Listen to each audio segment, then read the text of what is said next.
Well, hey, good evening. There are a lot of familiar faces in the room tonight, but I'm Anna for any of you watching recorded. I'm with the Indiana Arts Commission. You found Regroup, and this has been a really wonderful space just every other week. Explore some bigger ideas from other creatives around the state who are doing some really incredible stuff and who are um, being really thoughtful about how to move forward during COVID-19 and social and political unrest and into 2021, whatever that brings us. I'm pleased to remind you that our co-host is the fabulous Maurice Broaddus. Hey, Maurice. Hello, hello. And tonight, our very special guest is Wildstyle. Wildstyle, you want to wave and say hello? Hello, how you doing? This is going to be, I think I just mentioned it before, but this is going to be our last regroup meetup together. But all of these meetings have been recorded and are consistently posted on the Indiana Arts Commission website. So check it out on our artist services hub, and would love to keep hearing more about what's going on, what you're thinking about. We regularly kind of interact on the Indiana Creatives Facebook page. So still lots of conversations going out there, even after we are wrapping up our Tuesday night conversations. So Maurice, tell us about our guest tonight. Well, I am pleased to introduce my friend, Wildstyle. He is a producer, a photographer, a writer, an activist who's taking what I call agitation. He does community agitation as an art form. And so I'm pleased to have this discussion with my friend Wildstyle. Wild, how you doing? I'm good, man. Thanks for having me. Thank you. Well, actually, I wanted to start by just hearing a little bit about your journey as a creative. Tell me a little bit about how you got started, especially, I think a lot of people may know you as from your days as a beat maker, but tell us a little bit about that journey from being a beat maker to where you find yourself now. I think a beat maker, I was that for like 10 years before I ever worked with any artists or made music, I guess, with like other people. And so I started making beats around 2001, towards the end of 2001. Originally, I had played. I got introduced to making music because I played in the orchestra in the school, and I actually loved it. Played in the symphony in high school. Couldn't afford an instrument when I left high school, so I had about a year and a half there before I started making beats. And I had a friend named Boss who DJ'd at the roller skating rink, and this was after the session. He was playing some music, and I'm still on the floor skating to it. And I'm like, well, what is this? Because I noticed it didn't have no words. And he says, well, it's a beat I made. And I said, you made this? I mean, just kind of being out there, I was like, it sounded like it, anything else I'd hear on the radio, it just didn't have words. And he's like, yeah, I did it on this PlayStation game called MTV Music Generator. So I was like, wow. And we're talking, and I said, man, I always wanted to, be a producer someday or something, but I had never done anything. He says, well, get you a PlayStation in the game. I mean, the worst year out, is like $10 for the game and everything else. And so that's how I started in 2001. Had a long road to ever working with artists. In fact, by the time 10 years in, I hadn't worked with any artists, and the music was starting to change. Hip hop was changing. I don't know how many people pay much attention to hip hop on the call or not, but this was around 2009 to 2010. Things really started changing. The Southern sound was really, really taking over with trap beats, and you had syncopated rhythms and patterns that weren't based off of like, you know, regular drum loops that older hip hop had used. So, and I wasn't a sample person anyway, but I mean, to be honest, like I loved what I was hearing, but I didn't know what was going on. And so 2009, it starts shifting. 2010, we realized with Rick Ross's The Teflon Don that this sound is here to stay. Like this is the adults, grown folks is listening to this type of music. It's not just Waka Flocka and some of the more younger artists at the time. And so some of the other people that I was, you know, I used to make beats. We used to all talk. I mean, they were like, you know, I'm not dealing with this stupid mess and everything. And that, you know, they weren't willing to adapt. And I thought I wasn't going to be able to adapt. And so I, I quit making beats from, I think the last, or at least 9 months from 2010 to 2011. I thought it was over. I was like, well, you know, 10 years in, never worked with artists, the sound changes, you don't know what the heck is going on with the sound. It's over. And I get shanghaied into helping my uncle set up a music studio for my cousin. And next thing I know, I'm helping manage artists, and then I'm recording them, and I'm producing and getting my, you know, producing the first song. And from there, didn't do as much in 2012, except for work on my craft as a beat maker. In 2013 was when, you know, I really kind of took control and really started being known as a producer and being pretty known in the Indianapolis hip hop scene. So you started off as a beat maker, the sound began to change, and then you basically relearned what it means to make music, it sounds like. I learned a lot, and what I learned was the music seemed to change, but you still have to have a melody that entices you. But it was really the drum patterns and some of the extra stuff, and I actually love it. I think, you know, of course, some people disagree, but I feel like the Southern trap style music is more versatile in the type of arrangements. And I'm a big arrangement type of person. I used to play in an orchestra. So when trap music got here, you know, they're putting whole orchestras in there, and they're not just taking a sample off of a record or something. They're programming and arranging all these different instruments in the orchestra and adding stuff and synthesizers, bass lines, and 808s in a way that we never had in hip hop before. So I was actually, you know, once I started understanding a little bit more, I felt like I was able to unlock more creativity than before. All right. I think now we're going to play a sample, I believe, so everybody can get a feel for what it is that Wildstyle does. So, Anna? Yeah, well, Wildstyle, tell us a little bit about what we're about to see. This is a music video from 2016. The artist is Pope Adrian Bless. It was filmed by Diop. He graciously donated this time for it. And this record, it has no samples, and I recorded, produced, and arranged all the music that you hear in the video. Thank you. Okay, thank you for that intro. I just learned just now that my computer needed an update in order for me to be able to play the sound. Isn't that so helpful?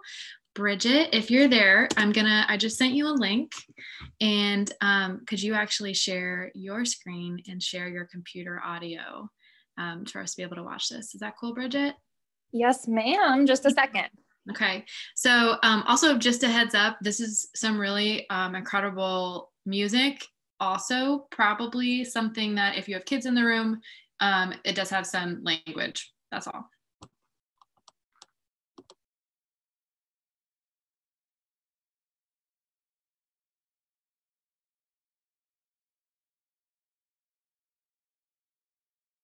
I could go for some of that PlayStation Beats right now with some waiting music. It's really wonderful to learn that really dreams do come true in a skating rink. I love that was like, that is such a pivotal scene in your creative journey. It's beautiful. Anybody else out there? Well, if I recall correctly, Mr. Wildstyle, didn't you were quite a fixture on the skate scene yourself? I was. I ended up running 2 different organizations at different points. The Naptown Real Rollers is the vice president, and Naptown Skate Nation is the president and founder. So I spent a lot of time at the rink. I used to be up there 3 or 4 times a week. I used to teach lessons. It was a lot. So back in my thinner days.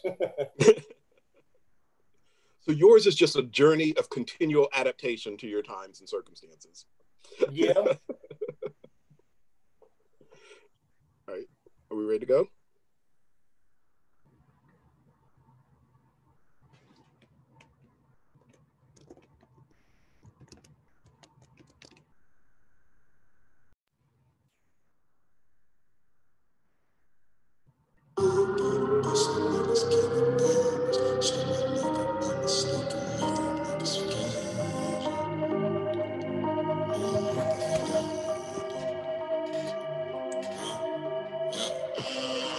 Rally the troops, I'm a human zooms in the shoe.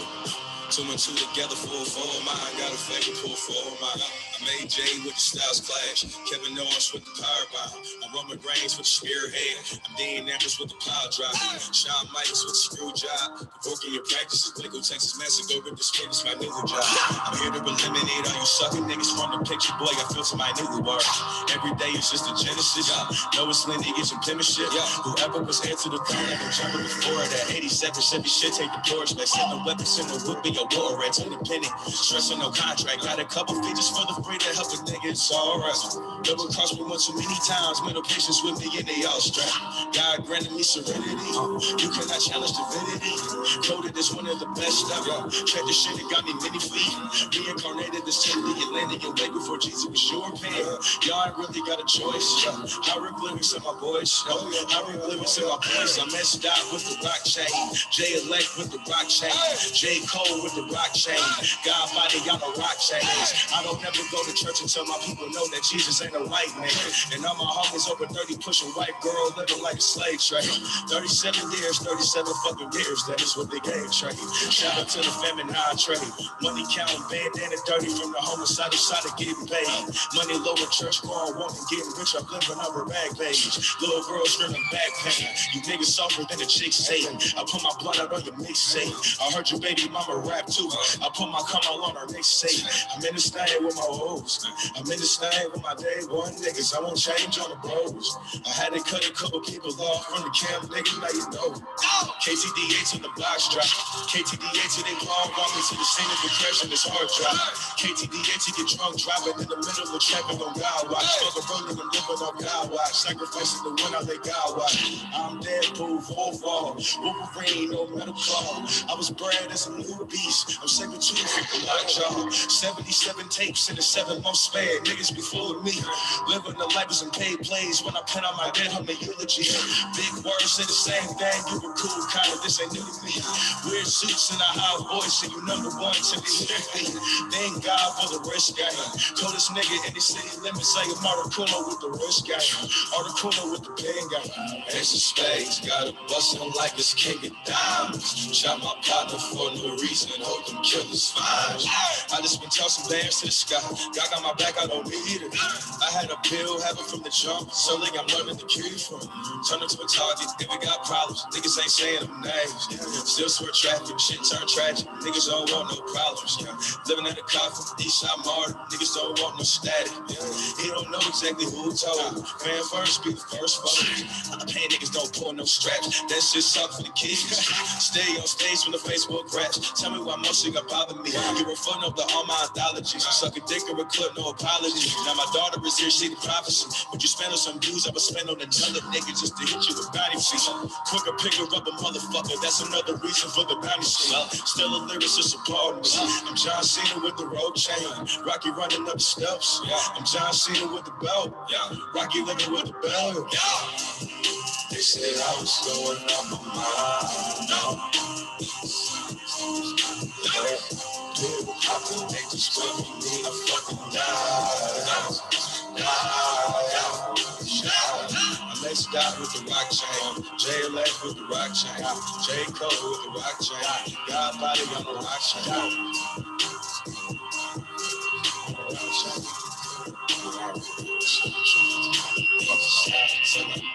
I'm the man now. I'm my shit.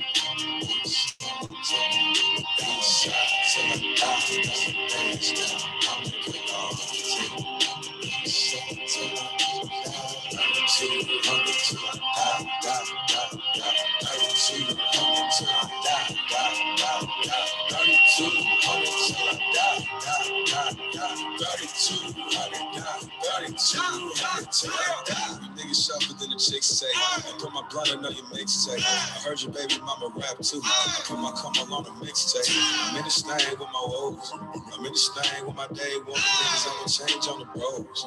How they cut a couple people off. You niggas sharper than the chicks say. I put my blunt on your mixtape. I heard your baby mama rap too. I put my come on the mixtape. I'm in this thing with my woes. I'm in this thing with my day one. Niggas I'ma change on the bros.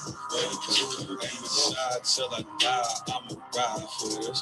East side till I die, I'ma ride for this. East side till I die, I'ma ride for this. East side till I die, I'ma ride for this. East side till I die, I'ma ride for this. East side till I die, I'ma ride for this. East side till I die, I'ma ride for this. East side till I die. East side.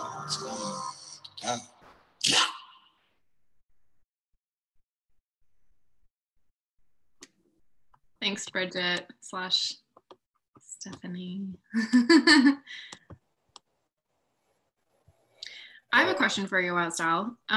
So I think I like actually really appreciated that, like, we had talked before and you were talking about how the sound of hip hop changed, and I was like, cool, yeah, I could, sure. I didn't really know what I was talking about, right? So I'm glad that you appreciate you kind of like laying that out a little bit differently about how like even the syncopation is different, and I feel like I picked up on that a little bit after having watched it, which is really interesting. So how did you know that the music you were making was different in a way that made you decide to adapt, right? Because sometimes we say it's good to be authentic and different and not to like keep making the same things that everyone else is making. But in this case, you decided to adapt the beats that you were making, and that helped you when you started producing with these other new artists. Can you tell us more about what that thought process is like the difference between the two? I mean, I feel like older hip has a sound typically, and kind of a process. And so, no matter how creative you are, I'm trying to give a good example. Bluegrass music is always going to sound like bluegrass music. The melodies can change and the layouts, and some people can be better than others, but fundamentally hip hop as a genre changed. And so I enjoyed making some of the other music, but I also understood that music genres do.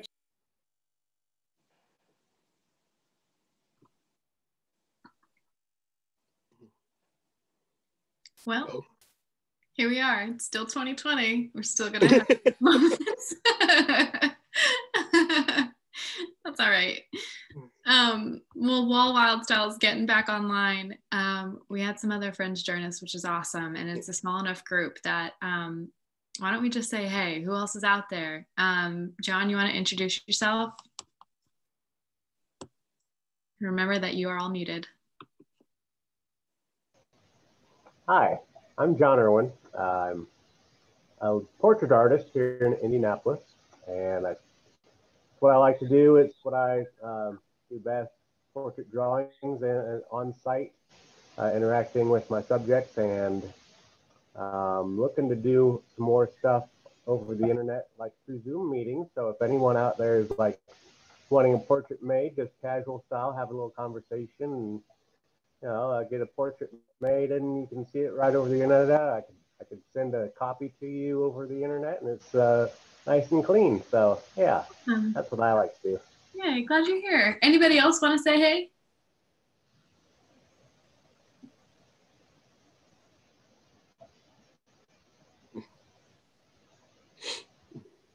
Cool. I apologize. Hey, Wildstyle, is that you? Yeah, that's me.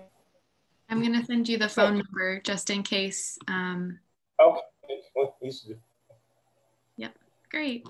Well, the last we heard, go ahead. Oh, no, I was going to say, the only thing I was going to add was, so that was the video we watched was Exodus by Pope Adrian Bless. And it was also directed by Diop, but Pope Adrian Bless is one of my favorite MCs here in town. Actually, one of my favorite MCs, period. And so I always love hearing his work and hear, any excuse to listen to his music. I'm always down for. So, and I know he was one of the first artists. I think he might have been Wildstyle's first artist he started working with. But Wildstyle can correct me. Actually, not. Oh not no, it wasn't. First, no, that's true. Yeah, I've had a couple, but I've been working with Pope for a long time. So, right. So I mean, I think I first started recording them around 2014. So it's been we've really grown together a lot, and I think that song was like one of the best representations of that, because it didn't come together in I think like the traditional way that people make music here. Oftentimes.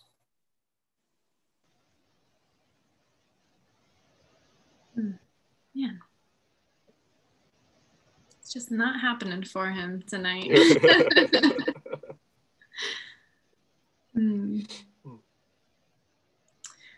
While Wildstyle is hopefully maybe getting dialed back in, Maurice, do you want to talk a little bit more about this idea of just in general clout, or scene support, or what that concept in general, what does that mean to you? Well, so this is actually a conversation that me and Wildstyle have pretty often, and what does scene support look like? Because a lot of times artists, especially here in town, you'll hear them say that, hey, I'm trying to do my thing, but the Indianapolis scene doesn't support me, and the audiences don't support me, and no one's there to, they don't support, fill in the blank type artists. And so when I hear these sort of complaints, I'm like I said, this is something that me and Wildstyle talk about pretty often, but it's like, first thing I try to parse is it that the scene is not supporting you, or are you just completely whack? I mean, or is it that your craft isn't where it should be for people to be even bothered with you? So I mean, there's always that question that artists have to wrestle with. And wait, is it the scene or is it me? Is it me? Is it the scene? And that's before we get to the idea of what does it look like to cultivate your scene? Was it because as an artist, it's all about connecting connecting what you do to the people who want to vibe with what you're doing. I mean, let's face it. I mean, no matter what you do, there's probably a crowd out there for you. It's just, so your whole career is about connecting to that crowd. So you can't just sit around, just scattershot, throw your stuff out there and go, all right, Indianapolis, now support me because this is what I'm doing. So this whole idea of scene support is a conversation me and Wildstyle actually have pretty often. So hopefully he seems to be, well, dialing frantically.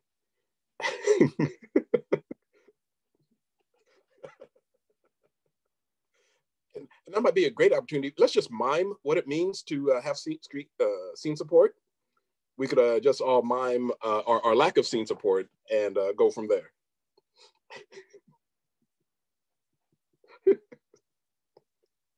But also another thing we're going to be talking about though is this whole idea of clout chasing. And clout chasing, I'm trying to think of a good way to describe clout chasing, because you know, one of the things I often say, especially in our group, is that you know, I can listen to any artist, and no matter what their craft is, if they're doing their craft at a high level, there's always going to be similar things we end up talking about. And so the whole idea of clout chasing is something that even it happens a lot in publishing too, where it's about, all right, so you'll hear it phrased this way: it's like, oh, I need to get my name out there. I got to get my brand out there. You know, I'm going to do this thing for visibility, or I'm going to do it for, you know, fill in the blank reason. It's about chasing this imaginary audience.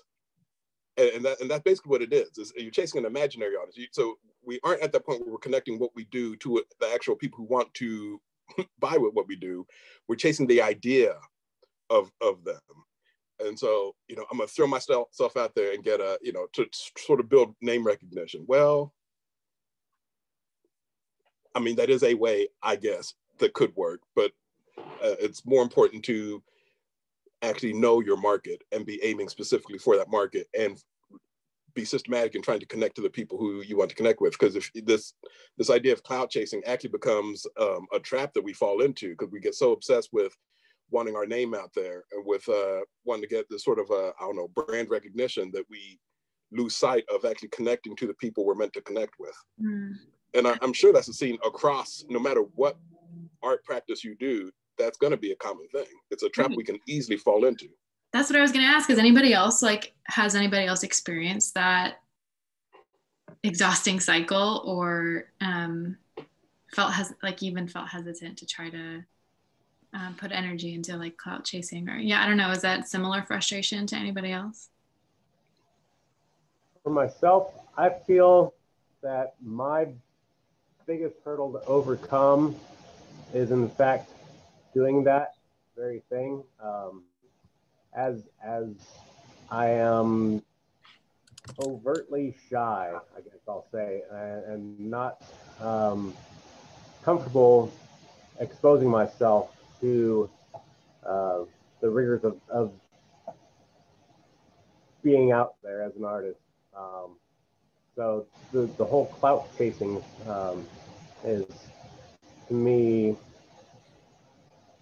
an ideal that I have yet to pursue.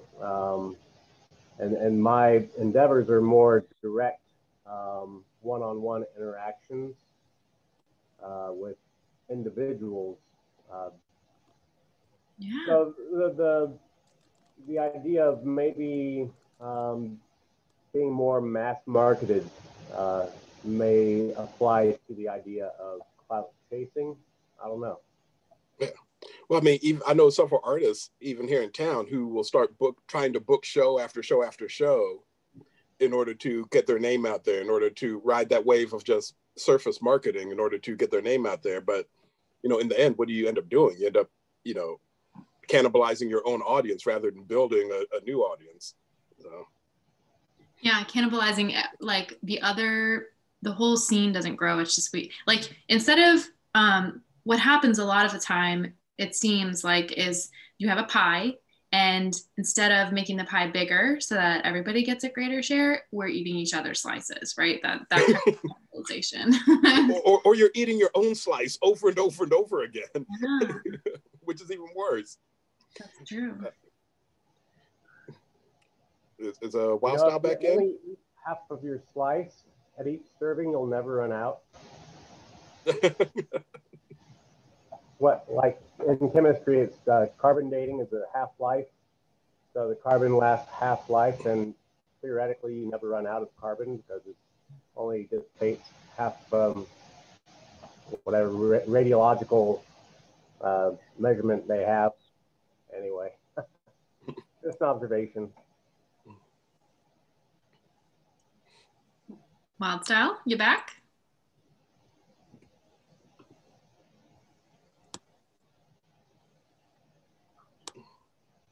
Nope.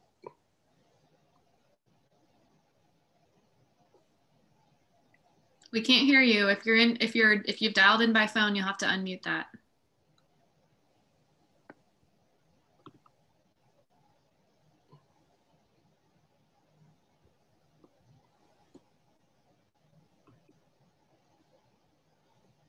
Okay, I think I'm. Can you hear me now? You're all Cool. good. Sorry about this. This is a good commercial to let y'all know that not ever use Sprint and expect to be able to communicate with other human beings. So. Well, we've been talking a little bit about this idea of like clout chasing and how frustrating it could be to keep doing the same kinds of shows that everyone else is doing, or pursuing the same kinds of opportunities that we see out there on the scene. And it's awesome, actually. We've got some good conversation happening in the chat too. Thanks, Misty, for putting in some other thoughts that, you know, for her, the more shows that she does, the more followers and opportunities that she is cultivating, which is great. Can you tell us a little bit more about how you have decided to do things a little bit differently than what you see you and Maurice talk about kind of as this clout chasing? Yeah, I think, especially in the hip hop scene, I think things can be a lot of peer pressure. So, and oftentimes people are quick to put the cart before the horse, and so they'll see one person getting what they think is booked for shows, and so they'll find any type of way to get on the stage and to look like they're getting booked for a show, and oftentimes the people that they're looking at that are doing this are paying to play, which means that they paid a set amount to open up for a national act, or pay to, you know, $100, $200 to be on a show with a whole bunch of other local artists. And that isn't benefiting anybody. So, except for the promoter who got their money. And so I saw a lot of that going on. People weren't really discerning on what type of shows they were taking, and then they were stressing because they see the what they think is a peer across town. He's doing a show once a month, but if you're not at them shows, you don't know. And I go to a lot of shows, and I see a lot. It's like a lot of times it'd be the same people. It'd be some pretty slim crowds out there, but people were dead set on, I have to have a show. I have to be on the stage. And I'm like, well, what is it getting you? What about taking that energy, first of all, not paying a promoter to perform? How about you take that money and you get together with your own people, you put together a show and promote it, you know, really promote it, and do this once a quarter, twice a year or something, and work on capturing that, making sure that people know it was a good show, and having video, maybe shoot a music video there. But people didn't, you know, initially I felt like you know, I got a lot of resistance from that, because everything in hip hop is very showy. Like even the way we talk to each other is sometimes a little bit more over the top than some of the other music genres. So people, they see one person doing things and they have to feel like that they're doing the same thing or they're doing better, and that's just really unnecessary. I think, you know, you have to put more strategy into it and realize that you're doing one show a month or two shows a month, because I know people that are doing it, not getting paid for any of that stuff. And all you're doing is wearing out the 5 or 10 people that are really supporting you. They're the ones that are going to all of this, and you wear them out. And they'll do that for maybe 6 months to a year if you got really good, diehard people. And after that, the next year, you're really complaining about, well, I don't have any support. Well, you know, you did so many shows and the same people showed up. They get tired of talking about it. Your timeline gets tired of hearing about the shows, or what's worse is they don't get tired of it. They're like, well, you know, hell, he does a show every week. I'll just catch the next one, and they never do. So, you know, that's one of the things that I think in the music scene is not to outrun your support, not to overstress your support. Even in the military, they're like, don't get beyond your supply lines. And same thing with entertainment. Don't get beyond where your fans are. Like, put yourself out there, but your fans in Indianapolis, they don't need to see you every month or every 2 weeks. It's ridiculous. There's no need for that. I mean, unless you found somebody that's going to pay you for it. But I just haven't seen that go on. People getting paid for all these shows when they're doing that many. So what does real scene support look like? Real scene support, it can look like a lot of things depending on what you're in the scene for. And I don't want to tell anybody why they should be a musician or why they should be creating an art or a photographer or anything. But everybody does it for different reasons, right? So there's always an element of, anytime you create something, you do want somebody to see or hear it. And for some people, that's probably 80% of why they created it. And so for those people, I don't know if they're ever going to be satisfied with the scene support. Like, if that's why you created it, for everybody to ooh and ah and everything, you're going to have some trouble. But if you're at a lower percentage and you can be patient, you'll realize that you have to decide whether you want to make money, whether you want to utilize your art as therapy so that you're happy creating it, and also giving people an opportunity to check it out as well. But if you made it for, if you made it 90 or 80% of the reason is because you want other rappers to hear you and feel intimidated, and I'm serious, that's where a lot of people are, then you're going to have a hard time. And I think you're never going to get the type of scene support that you want out of something like that, because everybody's making music for their own reason, and they don't all gravitate around you. So what I think people should focus on, and I can't tell them what's going to help their heart, but what I think people should focus on is getting fans that truly enjoy the music. And that may not be a packed out show all the time, but it oftentimes when people really are attracted to what you're doing and your art, they will support in any way, whether it's buying a shirt, asking you to press a CD. And I've always got into debates about people putting out too many CDs that people didn't ask for, but like with Pope Adrian Blessed, almost all of his projects we ended up selling on CD secretly before it hit Spotify, Tidal, and iTunes and everything, because he has fans that are like, hey, we want this now. We want it on CD. We want to support you.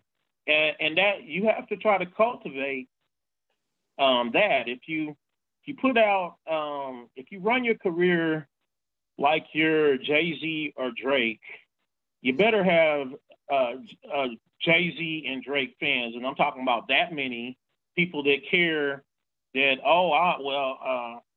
I'm going to put out this single, or I've got this cover art. Because honestly, a lot of people just, they don't care about that. Like at a local level, and they want to see a more personal type of art, that they know where you are. They know you're not Jay-Z or Drake or, God forbid, Lil Wayne. But so, you have to manage expectations yourself and understand, and then analyze why you're creating the art and what you hope to gain for it. Because if it's riches and fame, and that's the biggest element, I can tell you right now, you have a better chance to get struck by lightning than becoming a millionaire off of music. You really do. So you have to analyze all that and manage your expectations, because it can be really You know, if you're only making that music for other rappers to stun on and everything else, you're gonna have some really stressful days. So, so all right, so you have artists and they complain about this lack of scene support. So if flipping it around, what are some of the ways that people underestimate the support that they have? Man, people. Well, I mean, the biggest thing is like with the shows, like they've got people will have like the same 10 people showing up at like eight to 10 to 12 different shows out of the year, and there's a lot of people that can't get more than one person to show up at these shows. You have more scene support than you think, and also not everybody's going to show up to a show. You'll have a lot of people sharing your music, talking about it on the timeline, and I don't think that we take in account all the statistics, and we're not realistic. I think with hip hop being the way it is, everybody's kind of braggadocious, and I'll give you an example about even the national hip hop scene is Pimp My Ride and the MTV Cribs and stuff, and you find out that wasn't their cars, that wasn't their houses, none of that, the jewelry in the music videos wasn't theirs, it was rented or loaned to them by jewelry stores. Well, in the hip hop scene and probably all music scenes, artists do that to each other. Like they'll buy plays on Spotify, YouTube, SoundCloud, whatever that they can buy plays on and project this big image that they have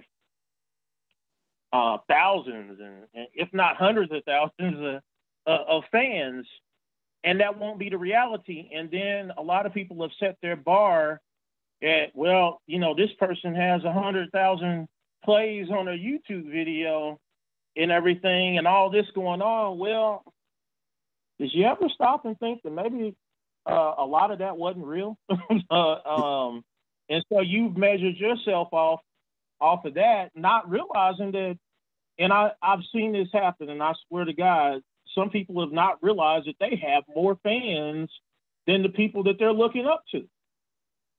Simply by all the fake it till you make it stuff. And let me say, this isn't a phenomenon that is just in Indianapolis. The record labels will go buy plays and do stuff. They'll buy their own records. Lil Wayne and Young Money, they used to do that. They'd buy their own records if they were close enough to get it to number one, so that they would get press, hoping other people would buy it. So, like, you have to understand some of the tricks, and you have to understand that oftentimes where your scene support is, it's probably on par with everybody else in the city. And trust me, if you can see any of these people at Kroger or Walmart grocery shopping, then I don't care what you see on their statistics, whatever they're posting, who they're opening up for. I can guarantee you that their fans are not that much above yours, like you think. I can guarantee it, or you won't be seeing them there. So I'm gonna take a little bit of a different direction. So when I first met you, it was it was at the Learning Tree. When I came alongside you, working alongside you at the Learning Tree. It's a community or a grassroots community organization. It was founded by Diamond Harges. But one of the things that I thought was really great about Diamond is his ability to see people and his capacity to create room for people to fail. It's a lot, create that opportunity and create room and capacity for people to fail. So can you talk a little bit about the importance of failing, frankly? Yeah, you won't get anywhere if you don't fail. And some good examples are riding a bike or even walking. Like before you walk successfully, you fail trying to get up and stand up and do all that.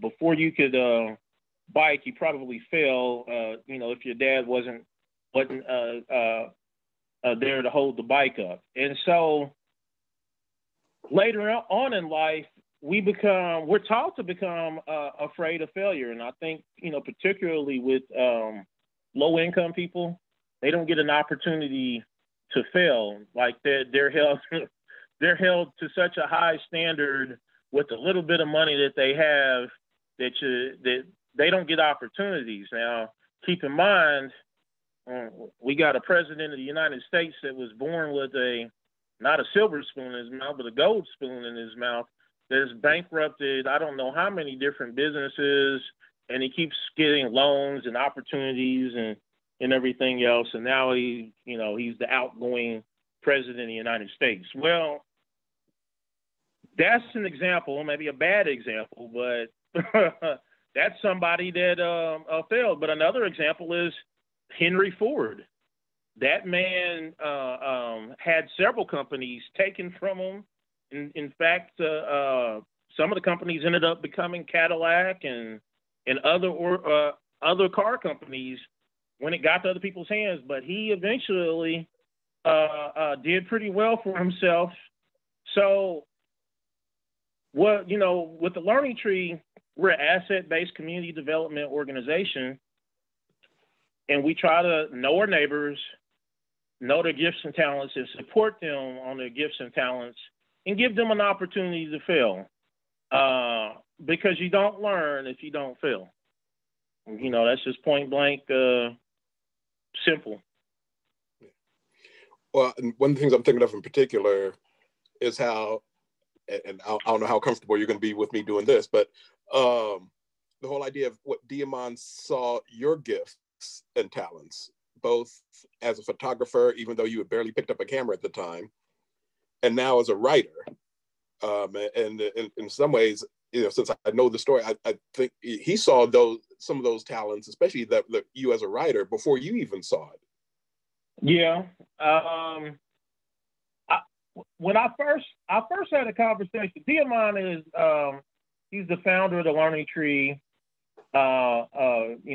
Very well known in the community development. I mean, across the world. Like before, he was featured on CBS the other day. But even before that, I mean, there was books written about his work and all this. Now, I didn't know any of this being his neighbor, and so when he talked to me, I think it was spring of 2015. I had just bought a camera, and I had decided that I was going to take pictures of the hip hop shows myself. But I had only been studying photography for about a month.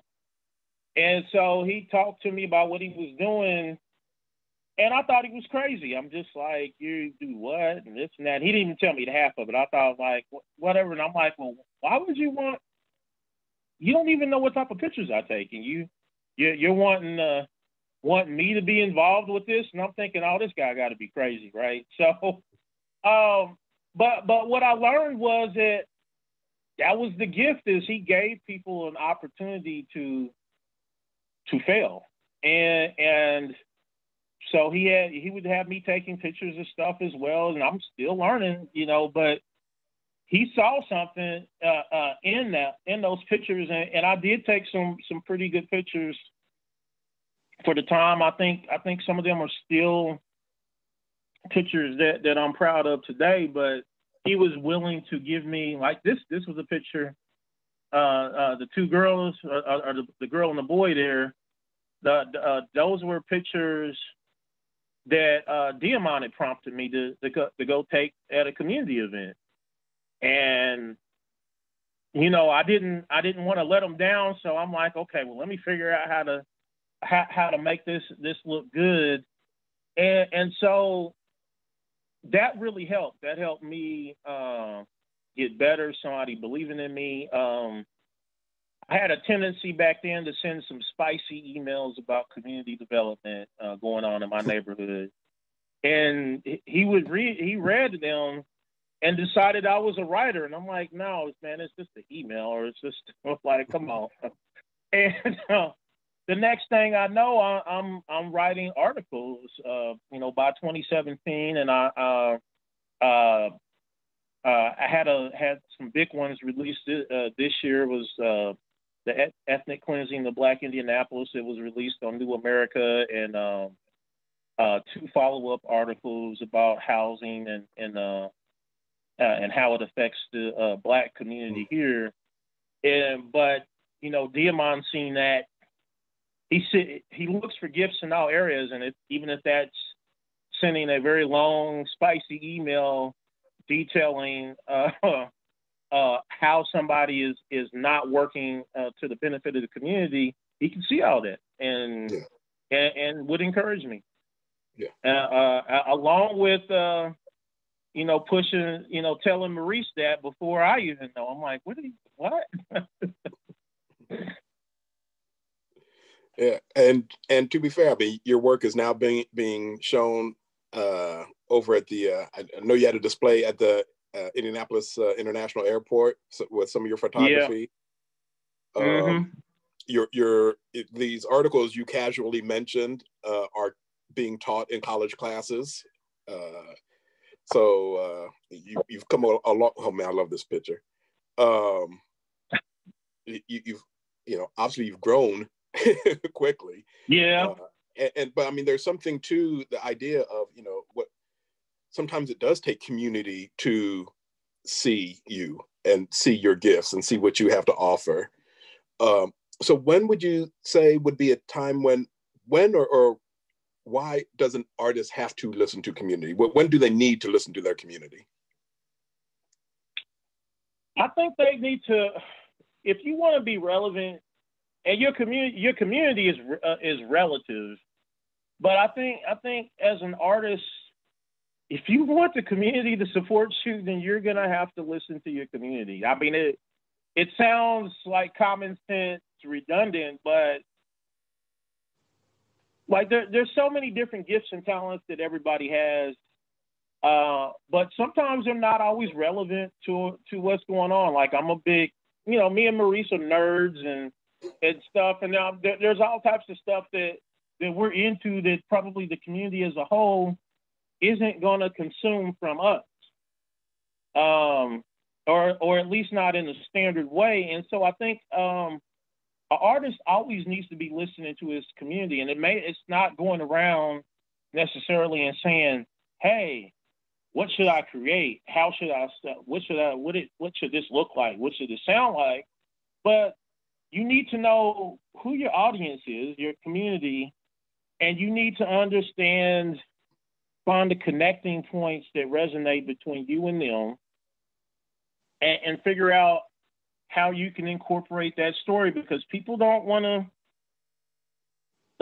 hear, that they'll support a little bit just because of your talent and stuff. But if I was taking pictures of nature all the time, instead of all the different activities like the hip hop scene, the protests and the stuff going on in my community, then yeah, I'm going to have some nature people, but I'm also not going to have a lot of other people engaged in other aspects of storytelling. So you need to be relevant, and you need to be, pay attention to what people are interested in, and what's going on. Like, if it's affecting everybody else, then as an artist, maybe you should find some type of way to incorporate that. And I feel like I've been just running roughshod here. In fact, I am so glad I wanted to ask this question too. Like, Wildstyle, you're describing this really complicated what to a lot of people feels like a complicated concept of community engagement, and like how that for an artist, and community engagement can mean a million different things, right? And because both of those words are pretty like nebulous and like, what is community? And engagement sometimes just means like thinking about something, right? But so it seems like because of the way that you live your life and because of the different things you do for work, both your creative practice and what's happening at the learning tree and all the other things that you've like got your hands in, it seems like this listening and responding and thinking about like where your creative work and where your people are, where those intersect, it seems like that's a pretty common theme in your life. And can you give us some more examples of exactly how you've been able to just like keep your ear to the ground or go and specifically ask for feedback, or maybe even the type of people that you make sure you have in your life? Like, can you give us specific examples of how you do that? If you look at art, oftentimes it's storytelling, then what you realize that you have to do is you have to place yourself around the story. And I think the simple thing as a photographer was, I picked it up to actually tell the story about the hip hop scene. I was managing several artists at the time, and the local hip hop shows were something you didn't see pictures or videos of that often. You didn't know what went on there, and that people would have a good time, but they weren't always well attended. And so I wanted something to promote the artists with, and people having a great time at a show is something that's going to get people to want to go to the next show and maybe check out the artist. So I picked up the camera and I started taking pictures of that, and that was kind of my art. And artistically, I wanted to tell the story, and I would do the best I could to take pictures in a way that showed the engagement, not just people holding a microphone in some stoic portrait shots, but I wanted to show the artists engaging with the crowd and show people how the crowd was responding, because honestly, that's important for you to figure out what does the crowd look like? Are they enjoying this? And so that was part of like the community engagement. I didn't, sometimes I think people overthink community engagement. I didn't go to the crowd and I didn't go to the artist and say, well, what angle should I take your pictures? Like, or this and that, that wasn't the type of engagement, though I think you should talk to people and get to know them. But a lot of that was, by going to more and more shows and kind of knowing what's going to happen. And, I knew enough of the artists and seeing them perform enough times that I knew which songs to make sure, hey, I want to do a wide shot because there's going to be people moshing and all types of craziness going on. And I want to capture that on, in a picture. And that, that's the type of community engagement. Sometimes community engagement is being present and accessible, and being in the mix of things. Not, and even when I would, I would get on stage, but stay in a way that I'm not taking over the show, which is one of my pet peeves with some photographers. They become part of a bigger part of the show than the artist trying to get the shot. But that's community engagement. I think, particularly like when I was helping with a project to paint the overpass, and it wasn't me painting it, but it was the artist Alchemy, also known, I think his government name is Michael Jordan, but he painted scenes, and he sat and listened to the community, and we talked about what goes on in our community. And so he painted stuff that people in my community do. Like there was people roller skating. There's a lot of roller skaters here. There was people gardening. He painted the Christ Missionary Baptist Church down the street, which had been a big part of the community. And that was the type of engagement. And so, I think you can't, sometimes it's easy to overthink it, but a lot of, community engagement is being present and understanding people, not necessarily telling you exactly how to create the art. I think, yes, thank you. I even typed something I heard from you that I wanted to remember. I typed it into the chat as a quote too. So thank you. And I think there's something special too about the authenticity and, dare I say, vulnerability that you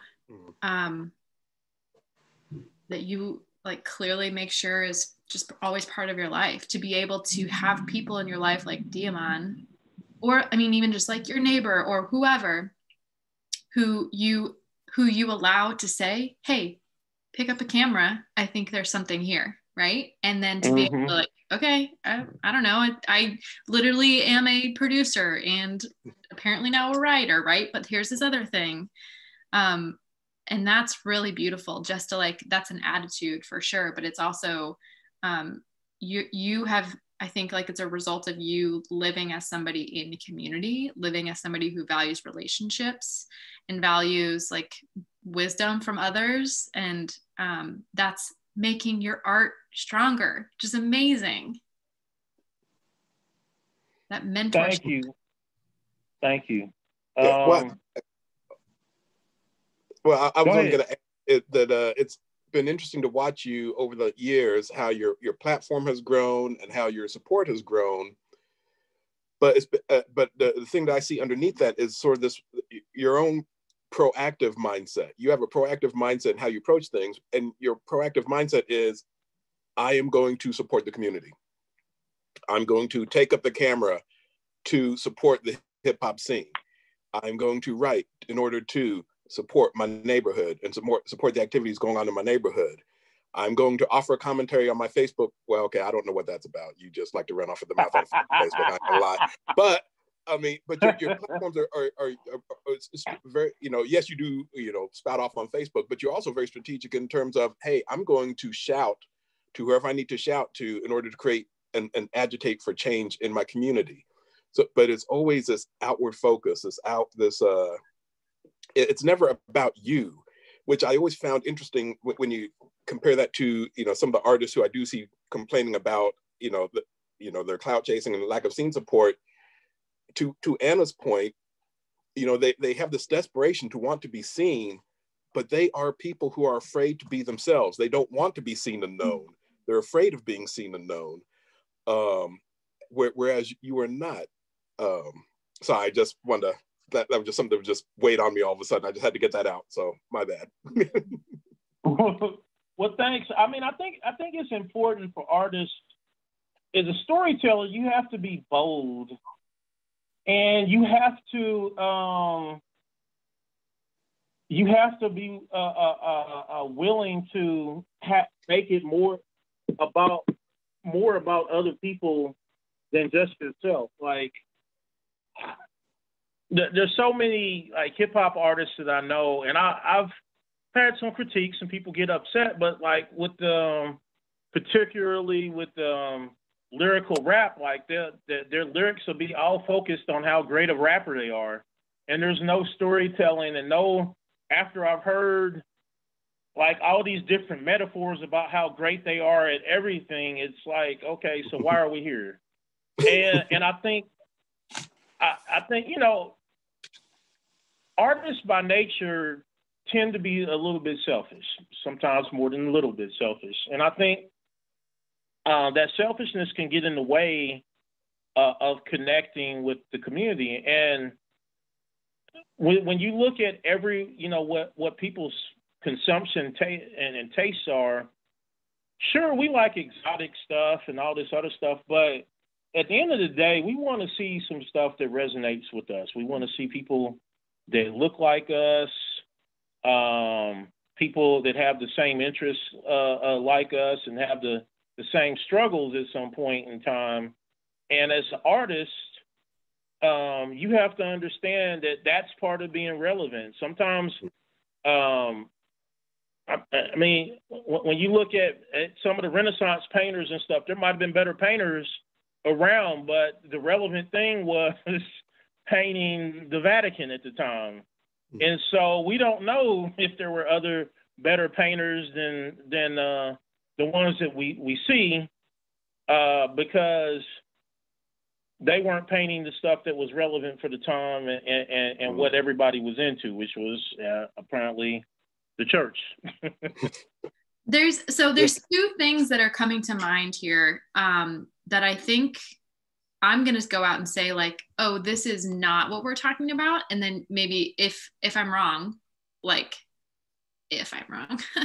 then correct me. But so we're not saying, and I think you said this before, even Wildstyle, is like, not everyone's work has to be like some kind of conscious, like, change, big societal movement kind of work, right? Like, that's not what the purpose of community engagement as a practice. That's not the purpose of it. It can be, but it's not like the only reason you might use that. And on the very other side of things, like, we're not saying go make the music that people want to hear or go take the photos that are going to sell, right? That's also not what we're saying. But what's in the middle, the sweet spot there, is that by like this practice of listening and incorporating and thinking critically about what you're hearing and how it connects to what you offer, can actually open up a lot of doors to be able to, for you to be able to actually do what you want to do and feel supported, valued, and have a voice in whatever scene that you're in. Yes. I mean, that's a big thing is, I mean, one of my first loves is music. I mean, you got to think, a lot of the greatest, most impactful songs that everybody from all different cultures know are love songs. That is a community element. That is something that is relatable. And being a Black man in America, there's a lot of people that can't relate to that, obviously. But when you hear some of the most popular songs in history were written by Black men and sang by Black men, because you know what, they may not be able to relate to a Black man, but they can relate to falling in or out of love. And that's the relatability of art, is that on some level, if you want the community to care about what you're creating, it has to be relatable in some type of way. And so sometimes, some people, a lot of art, there's a lot of great artists that can get so far out there that they have trouble interpreting that feeling that they have for something in a relatable way to the audience. And it's not always painting what's chic, but if you can find a way to relate it to something that somebody cares about, then you're probably going to have an audience, and then they're going to be asking questions about things. And that, I had to discover that with my instrumentals, my beats at first, because I used to make them way too complicated, too much stuff going on, and the artist couldn't figure out what was going on and how to work with them. And I had to realize that to layer things in a more relatable way for the artist and the end consumer, but also satisfy myself, my desire to create a somewhat of a musical masterpiece. So all of those things have to be balanced. Yeah. So this is my last question of the night. And then obviously would love to hear if anybody else has thoughts or questions. What does this mean for 2021 and beyond, when a lot of us are feeling like we're having to reinvent what we're doing, or feeling like our audience has been totally sliced off, or we're feeling even like maybe some crisis of purpose after COVID-19, but also the movement for Black lives, and all of the social and political change that's been happening? What do you think, Wildstyle? I think you have to keep adapting your art. And artists have the capacity to adapt. Sometimes what they don't have is the courage. They're afraid of having to relearn, which was something that I was afraid of as a musician. I was also when I picked up the camera, I was a little bit afraid. I was intimidated, and as a writer, before I realized I was a writer, the first article I wrote in 2017. I was extremely nervous. I triple checked everything. I was like, I'm making these claims, and I had a whole reference sheet and everything, which I still do, and I think is a good practice. But I was, very nervous about that, and I think artists, they're going to have to be afraid and understand that 2021 is probably going to be uncomfortable too, and not going to say get over your fear, but embrace it, because you're going to have to.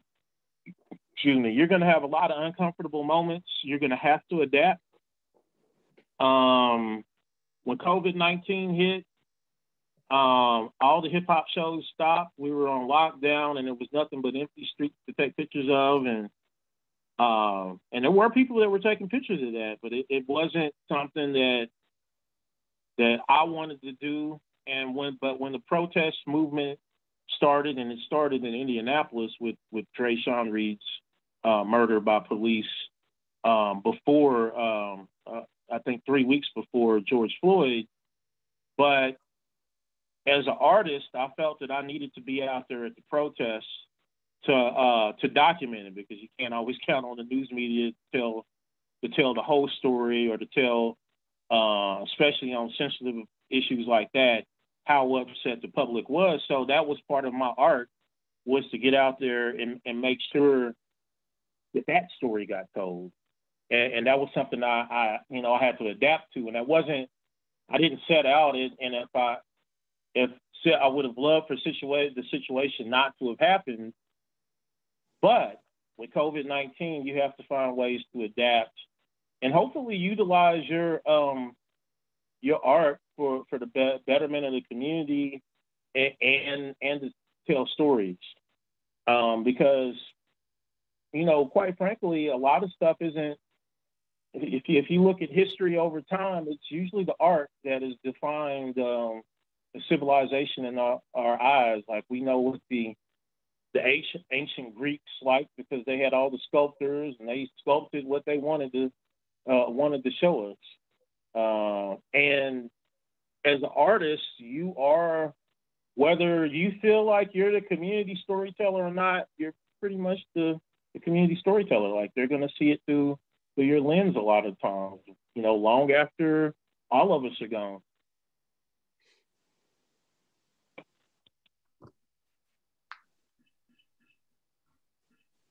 Okay, I'm looking in the chat. Fabulous. Thank you, Wildstyle. Anybody have any questions or anything they see differently, other ideas you want to bring up? I'm just going to chime in here and say, these are challenging times for everyone, that the power structures that are out there have decided that they want to be in control of how we gather, how we get together, how we interact with each other, and unsettling at best to a lot of people. And there's a lot of concern with the bars downtown. It's looking like downtown Indianapolis is going to be ghost town if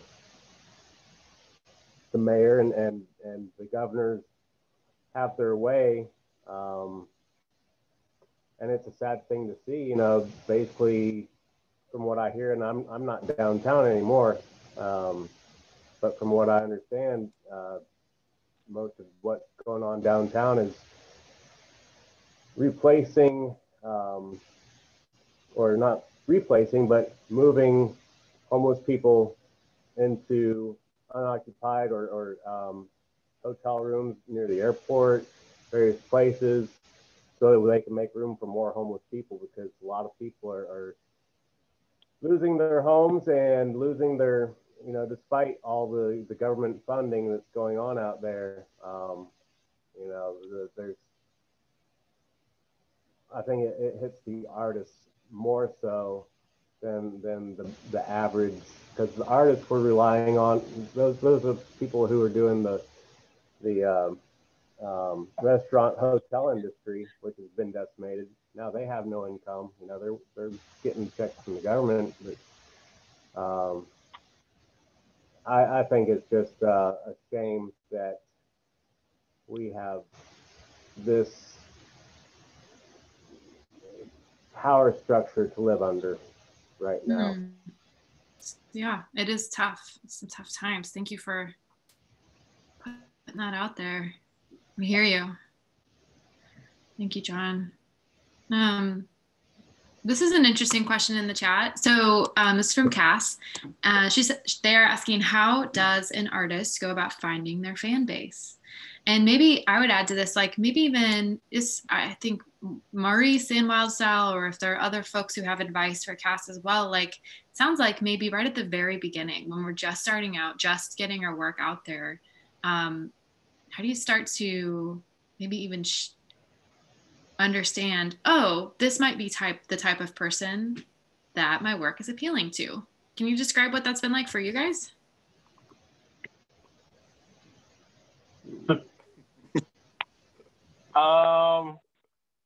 I can tell you, I'm in a different position as a producer, but I've had to analyze these things as a manager of artists. And a lot of times, like with Pope, he deals with, suffers from mental illness, but he's very open about that, and he talks about that in his music. And so what we noticed was that because he does a lot of his music as therapy for himself, that a lot of other people that were suffering through depression found that was they were drawn to him. And several times I've had different people say that the songs that we've put out kept them from killing themselves. Mm. And so sometimes as the artist, you might look at, analyze why you're creating the art and everything, and you might find that your fan base may in some relative way look a lot more like you than you'd ever think. So, you know, there's a lot of people that into a lot of different eclectic tastes.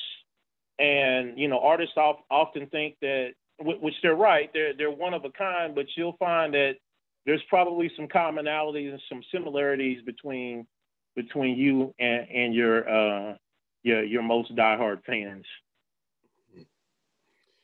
Yeah,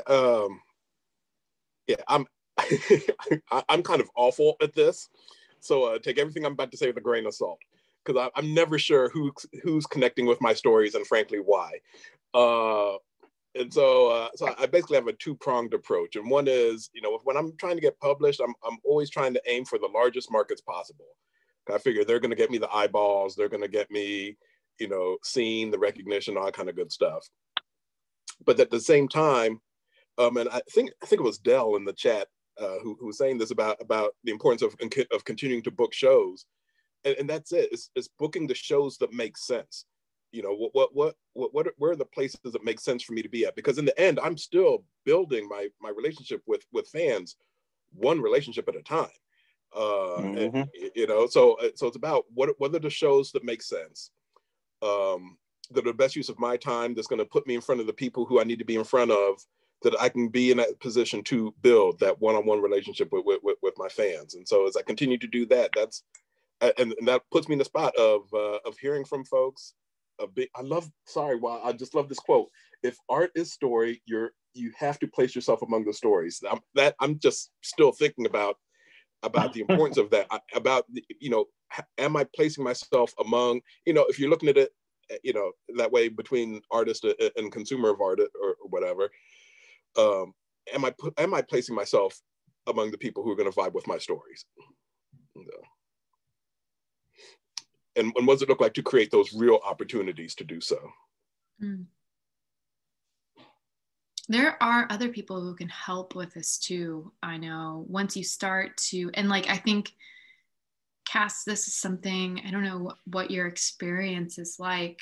I don't know your story very well, but in the many years ahead of you or the many years behind you working on your creative work, you're going to, or maybe have been, just like accumulating a lot of information about like where you made money, or where you got a lot more subscribers, or where you have the most fun, or people are smiling wherever, you know, when you're doing this thing or whatever.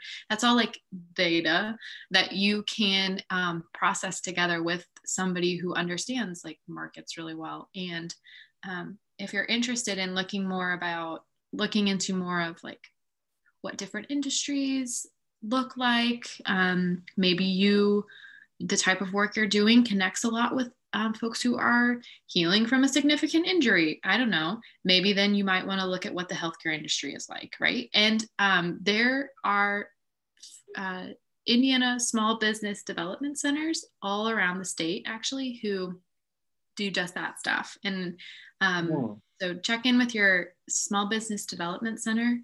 There's like always a regional staff person and center who has access to all kinds of information like that, who can help you kind of process that together.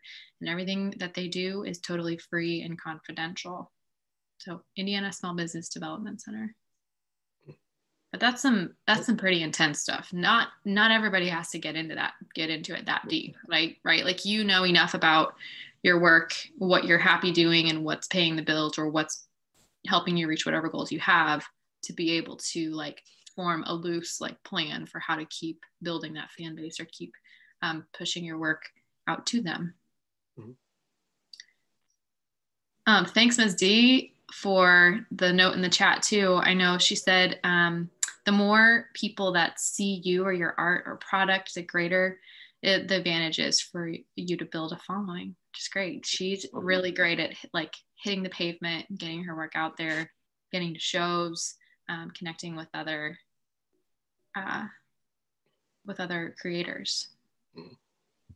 Thank you for that. Any other questions? This has been a good discussion. Yeah.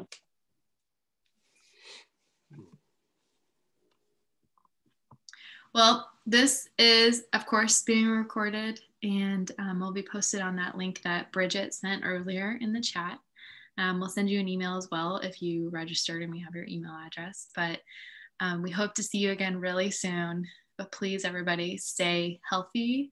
Do what you need to do to stay inspired. And please always reach out to me if you have any questions about any of these conversations, or just want to keep talking through some things. And I'm sure that any of our speakers so far in this whole series would love to connect. Some of them have already sent their social handles and things like that. So thanks for being part of this community. Happy holidays. Great. Thank you, everybody. Holidays, everybody. Thank you.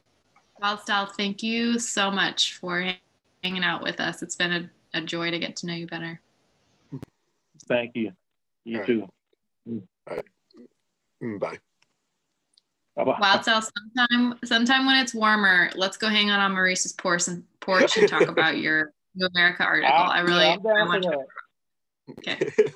You know you're all welcome. Definitely done. All right. Good night, everyone. Night. Good night. Good night.